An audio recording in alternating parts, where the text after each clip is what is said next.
আসসালামু আলাইকুম বন্ধুরা, কেমন আছেন সবাই? আজকে আমি নিয়ে এসেছি আপনাদের মাঝে নতুন একটা নাস্তার রেসিপিটি বানানোর জন্য এখানে আমি 1 লিটার গরুর দুধ নিয়েছি। এটাকে জাল করে ঘন করে নিব।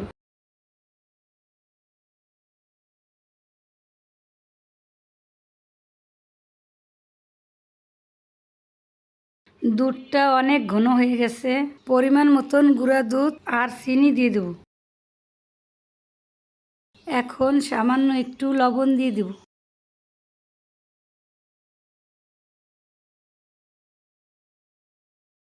এই তো দুধটা রেডি হয়ে গেছে। এখন 2 কাপ সুজি আর 1 কাপ ময়দা দিয়ে ভালোভাবে নেড়ে চেড়ে চুলাটাকে বন্ধ করে দেব।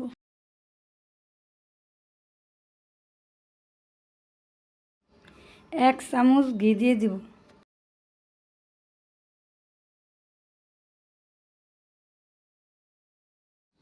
পাঁচ মিনিটের জন্য ঢাকনা দিয়ে ঢেকে দেব।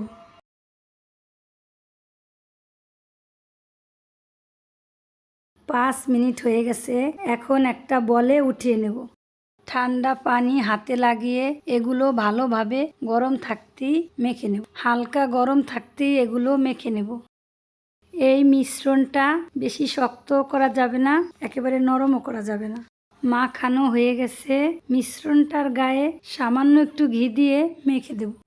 সাথে সামান্য হাতের তালুতে মেখে নেব। এখন ছোট ছোট ডো করে পিঠাটা বানিয়ে নেব।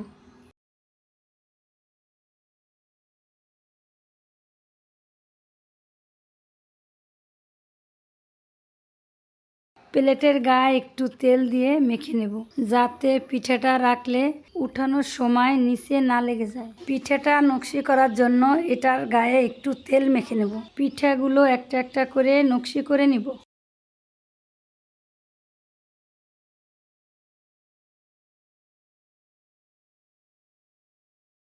পিঠাগুলো নকশি করা শেষ। এখন এগুলো ডুবো তেলে ভেজে নেব। এখন একটা কড়াইতে পরিমাণ মতন তেল দিয়ে দেব। দেখতেই পারছেন তেলটা গরম হয়ে গেছে। এখন একটা একটা করে পিঠাগুলো দিয়ে দেব।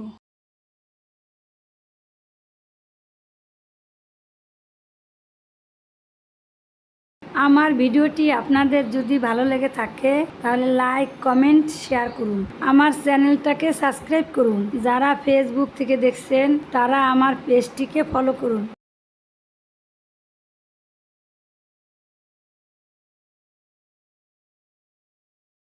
পিঠাগুলো ভাজা হয়ে গেছে। এখন আমি এগুলো উঠিয়ে নেব। পিঠাগুলো দেখতেও যেমন সুন্দর হয়েছে, খেতেও অনেক মজা হয়েছে। একবার হলেও বাসায় বানিয়ে খেয়ে দেখবেন।